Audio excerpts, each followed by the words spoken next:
Welcome to Secrets Revealed for the Conveyor-Belt Feeder. Secret number 1. This conveyor belt is actually made from an IKEA automatic blind.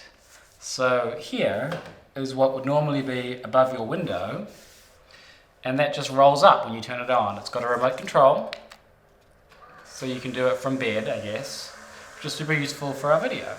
Secret number 2. The conveyor belt is only 8 feet long, and yet it feeds me this enormous 5-course meal. So how did we do that? It was very, very difficult. We had 2 people on one end frantically placing each of the components, and one person on the other end frantically removing them. Now this person removing them had literally about 4 inches of space before his hands would be on camera, so he would have to slowly pull the items in sync with the conveyor belt to make it look like a really long conveyor belt. Meanwhile, the poor guys on this end had to be so accurate with the placement of each object to the millimeter. You can see we have all these dominoes stuck down, and that helps us align objects. So they would place this object right there, and that's the spot. And if it was off by like a millimeter, then when it comes along, it wouldn't do its job right, and the whole machine wouldn't work, and I might have been halfway through the meal at this point, and I'd have to do it all over again and eat more food. So over the course of the day, I ate 16 cobs of corn. I must have had about 25 salads and maybe like 6 sausages, because you wouldn't get to the end very often, and maybe only like 3 eclairs. But I was so full, I'm never eating corn again in my life. Secret number 3, the gate. So you'll notice that things come down the conveyor belt, and sometimes they need to stop in front of me so I can interact with them. For example, the hairdryer stops, but the salad keeps going.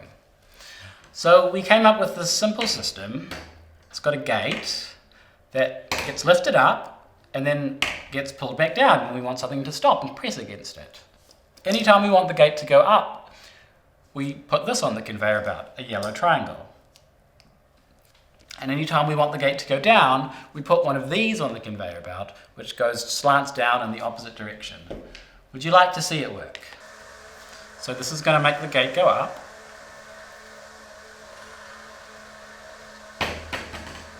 And this is going to bring it back down.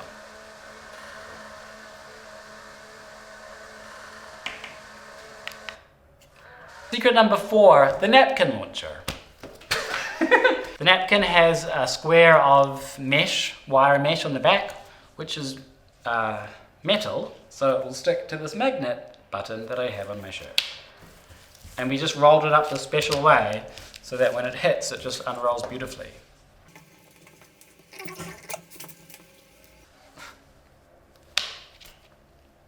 Perfect. Secret number 5. How did I eat so much food? In like 2 minutes, I have a huge meal. There are lots of secrets behind this. As this soup moves past, the spoon gets lifted up and it pours the liquid out. It's a lot of liquid. And here's the secret. There's a slit here in the bowl and a tube that goes into the back, into this cup behind all the pasta. And I'm still drinking about 1/3 of it, but the other 2/3 all goes down there. So another trick is straight after I eat the sausage, at this point I've got a lot of food in my mouth and I have to quickly eat it because there's an eclair coming on this thing. And it was just no way I could eat it that quickly. So behind this thing that wipes my face, we have a secret bucket that I would spit into as it went past.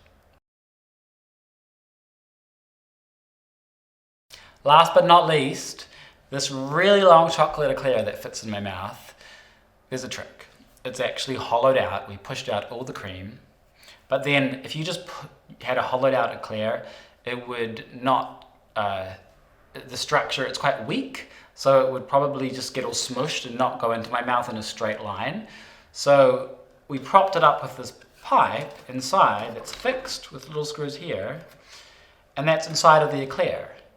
And then when this tube comes along, it's hollow, so it pushes the eclair and then hides the inner tube, like that. And this support structure just helps guide the eclair very straight into my mouth.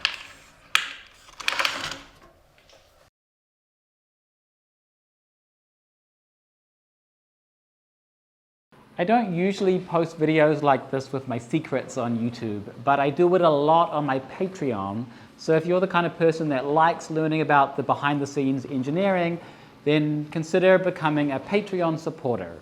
It would also really help me to keep creating my machines. Go to patreon.com/josephsmachines.